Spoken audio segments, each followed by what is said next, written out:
welcome to Forbidden Planet TV. Well, I've got a real treat today for Free Comic Book Day UK, which is happening this Saturday, the 28th of August.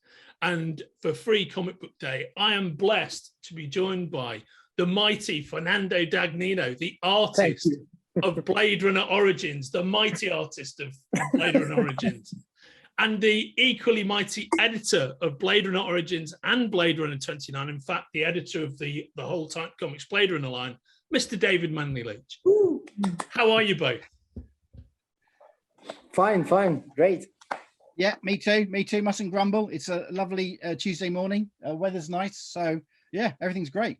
Fantastic. Now, as we've talked about a number of times here at Forbidden Planet TV, you guys have been doing absolutely stellar work with the Blade Runner line over the last couple of years. And Fernando, of course, is the artist of Blade Runner Origins. David is the editor of all of our Blade Runner books, which are essentially created by Fernando, and on 2029 it's Andres Grinaldo. Am I correct, guys? Yes, you are. And then it's Mighty Mike Johnson is the author of our core Blade Runner books, and then Perkins and Mello Brown are the authors of Blade Runner Origins. And today we're talking about Free Comic Book Day. Yes, David. And don't forget the fantastic Marco Lesco. There we go. Yes, there we go. yes. Well said, mate. Well said, big guy. Yeah. Very well said. Amazing colours. Yes. Just brilliant colours. You're absolutely right. And this is one of the greatest lines Titan Comics has ever put out. Thanks to you guys. Thanks to the creative team. Everybody at Titan's very proud of it. And we've got a special treat for Free Comic Book Day. So, guys, take it away. I'd like you to tell me about the Free Comic Book Day edition, which is a mashup of our two Blade Runner lines. Okay. Well, Fernando, I mean, you're the artist. I mean, me as the editor, basically, very quickly, what we did was for Free Comic Book Day, we wanted to highlight both the issues. We got a character that crosses over from Blade Runner Origins into Blade Runner 2029. So it seemed like a good thing. We wanted to give each artist 6 pages to do their story. Mello, Perkins, and Johnson wrote the script. So it was just basically leaving these guys to get on with their magic. I mean, the wonderful thing about Blade Runner is that the team that's working on it, they're so good at what they do that my job is to sit back and just get the great privilege of reading it first. Well, thank you. But I think just as you mentioned, I just had the chance to read like both stories, the one I drew and the other one Andres drew, and yet they're both interconnected by a common character. And I think they both managed like to transmit like the spirit of each of the series. One is like, you know, the Origins rather more noir, but both have this intriguing like ambient. And then really, I think in both of them, it's the background is also a character. I mean, the ambient, the place in which it takes place. I won't reveal anything, but they're really very, almost horror-like scenes, I would say. No, they're very, very thrilling. Absolutely, I think you're right. Definitely the main unsung character in both the Blade Runner comics is the city of LA, and I think that without it, it's nothing. But LA gives it such a feeling, such a weight. And I think that's what I love about both yours and Andres's work, is that you both capture the city in different ways. You're absolutely right. With Origins, it has a real wonderful future noir feel to it, which I find delightful. I love it. I love the detail that you put in, and it really feels like you stepped out of the movie and into the comic. I think it's glorious. So yeah, I think definitely the character of the city is we should give it a voice. I think that'd be wonderful if we actually made it the narrator of the comics. That'd be terrific. I must talk to the guys about that. So yeah, the city is massively important. Yeah, yes. I know you're both big Blade Runner fans going back for a long time, but now that you've been working on Origins for some time, Fernando, how do you feel about how the book is progressing, and what have you found the most satisfying about working on it? Well, I think it started like being, more strictly faithful into the original movie. And as the story goes unfolding, I think it's developing like new characters and new lines of new plot lines. What really interests me more about the story is that it's dwelling more into the social aspect of the LA that we don't see, or just we see superficially in the movies. and now they're dwelling like down to the slums and to all these hidden parts of the cities which we had never seen before.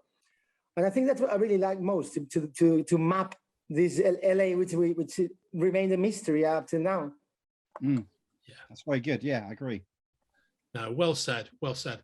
I think, and I think you're blessed working with the great thing about Blade Runner, it seems to me, is the original IP is extremely rich. There's a lot of areas to explore, but because there's only 2 movies, that exploration is quite a massive thing. There's a lot of work, a lot of parts of that world that are completely uncovered. So while it's set up a big mythology, it's not been overexplored on the screen. So there's a lot that you guys can do. Absolutely, absolutely. I think that's you're absolutely right. The Blade Runner universe is vast to explore, and I think that's what makes it such an interesting property. Is that there's scope for everything, and it's a future which is almost within our grasp. So there's certain aspects which I find wonderful at Blade Runner. The fact is that there's no flat screen TVs, there's no mobile telephones, there's no laptops in Blade Runner, and yet they have stargates and they travel to the outer colonies. I love that strange sort of clash going on. That when the first Blade Runner film was made back in 1982, it was they thought they were creating the future. I mean, they got video phones, which is great, but no one ever thought, well, what if you have it as a handheld? I love that fact, and and I think that's what makes it so interesting. Is that it's almost like 2 worlds clashing against each other. I mean, it almost feels like a new version of steampunk, doesn't it? In a weird way, Yep. It's not Victorian anymore. It's the 21st century meets the 20th century. I just find it. I'm rambling, but for me, Blade Runner has so many. It gives you so many opportunities. You have this strange world. And you have the replicants, which I've talked about replicants before in the past. I find them so fascinating as a device. These strange artificial humans, who crave to be accepted. I find that exhilarating. That's for me what makes Blade Runner so interesting. Is that sort of relationship between replicants and humans. Yeah, well said, mate. How do you feel about that, Fernando? I totally agree. It's a mixture of this future that really kind of I don't know, like thrilling, because it's part of a past that we left behind, like the 50s and the 80s, but then something that we imagined how the future was going to be, and it's a very, very pessimistic, projection of the future. It really raises lots of questions, even nowadays, towards where we're heading to. At the same time, I totally agree with, in this kind of melting pot, the replicants as a question, as an existential questioning of, who we are, why are we here? Why have we been created? How long do we live, and why do we live so short? So that gives you that really kind of very philosophical and mysterious ambience, I think. Yeah, no, I agree. These are, of course, the essential questions of humanity and existence, right? And I think that's one of the most interesting things about the franchise, is that, and the creative endeavor you guys have embarked on, is that it hotwires directly into that. Fernando, after we last did a panel with you, after we last did the San Diego panel, we got a few questions that I wanted to ask you. These are from fans about your process. Could you just talk for a second about actually how you create your art pages? Well, I usually, I can go even by days. Yeah. on Sunday afternoon, on Sunday night, I will start reading the script and like scribbling some little like this size, panels or even the whole page. So I can really, in the morning, for example, when I'm taking out the dog in the morning, I'm thinking again how to do it. Then I jump onto the tablet and I will do the sketching, maybe in a different color, so it's easy to get the composition and everything. And then I will go over it in black and add the grays. So for me, the idea, actually some people have said that the layout was almost there. It's like, don't draw anymore. And I do it on Monday, I would have the rest of the week free, but no. So I just put the blacks and whites and the grays on the layout. So I get for me, it's very important, like the composition, because that helps me a lot, where to put the stress and where to maybe I can soften things. So, and then once I have the layout, I just use it I put it also in a different color or even a soft gray, and I start drawing on top. Then I will do, first of all, the line once again. Then once I've done the line, I will do the grays.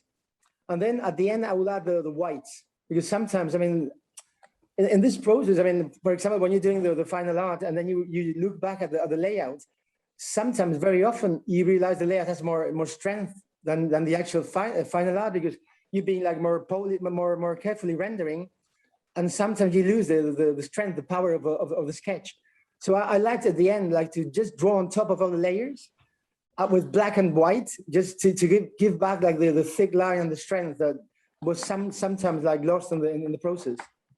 That is so interesting. So I guess it's analogous to recording artists who, you know, will do a guide vocal or a guide recording, and then they apply several months of recording studio wizardry. And sometimes one of the things I've heard back in the day when I used to be a journalist is people going, yeah, what we had at the end, it was so fully rendered that it kind of lost the vitality of what we did in the first place. Exactly. So we just went back and used the first pass. Exactly. Is that right? Well, I think that often happens. You know, you can find that when you do that first rough, because you're uninhibited on your first rough. You're just drawing. There's a connection that you have between the drawing and the paper, and then when you come to clean it up, you lose that because you don't have that same release. You don't have that same freedom. So yeah, it definitely. You know, I completely agree with what Fernando's saying there. Is that sometimes you can lose it. It's very weird. It's difficult to capture that first raw energy of a first sketch. Yeah. Actually, whenever I'm publishing, I mean, either on Facebook or Instagram, both the layout and the final art, it's very common that someone writes, I mean, I prefer the layout. And it's like, yeah, man. Well, the only reason because of that elementality to it. Yeah, and it has that rawness, doesn't it? It has that energy, yeah. And it has that freedom, because you're not concerned about it. You're just putting down your first marks, and that's what I find. I love. I have to agree. I love every artist. I love their first sketches, because the first sketches are pure freedom. After that, it's it's just doing the job. It's going through the motions. But that first sketch, that's where all the energy is, and that's what it would be great to do like the layout edition. Yeah. That'd be fab. That'd be fab. Yeah. That might happen at some point, mate. It really might. Yeah. Fernando, so just to be completely clear, do you work completely digitally? In this case, yes, I do. Yes. Yeah. And oh well. Do you ever produce traditional art? Not on this project. Do you ever work with traditional, physical art? Yes, of course. I mean, I wouldn't like to lose the traditional process. Actually, I mean, on the covers of Blade Runner, I'm starting it. I'm doing by paper, for example. I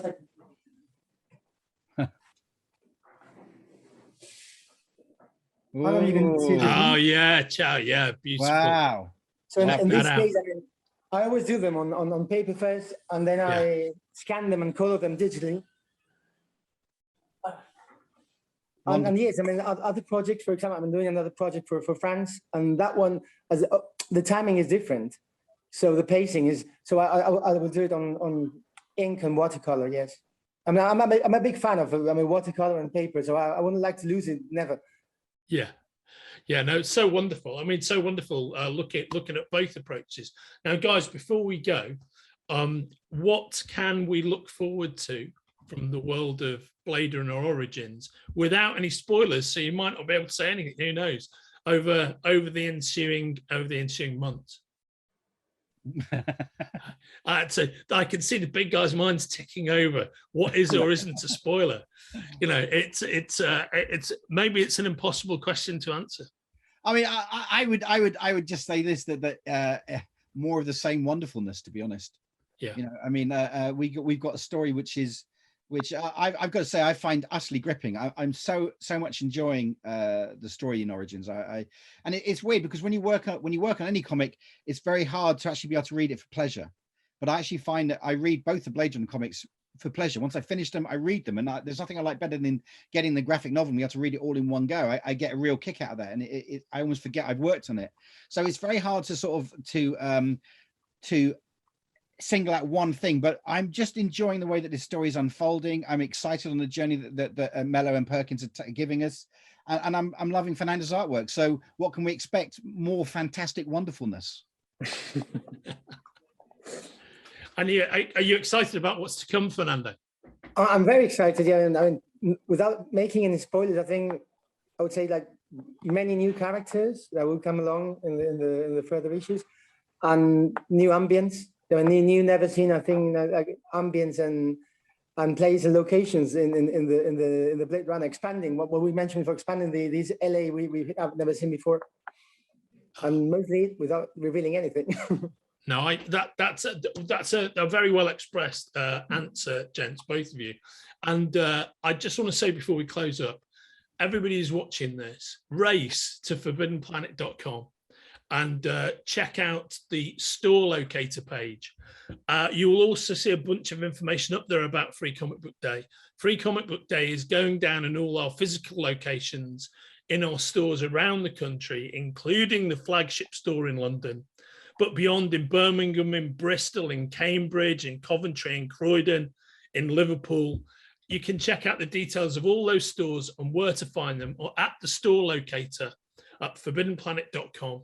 The Free Comic Book Day issues are exactly how they're described. They're free and they're available on Saturday the 28th. But I know from experience that they don't last for long. So get to your local Forbidden Planet and check them out. And I'm telling you, the Blade Runner edition, with its beautiful artwork by Fernando and beautiful work by the rest of the team, you absolutely will not be disappointed. Gentlemen, thank you for joining me from 21st century virtual Los Angeles to talk about Free Comic Book Day. It's, as ever, it's always lovely to see you both. Thank you so much. If you're enjoying watching Forbidden Planet TV and you're enjoying watching us talk to the world's most interesting and accomplished filmmakers, authors, artists, musicians, creators, subscribe right here. See you soon.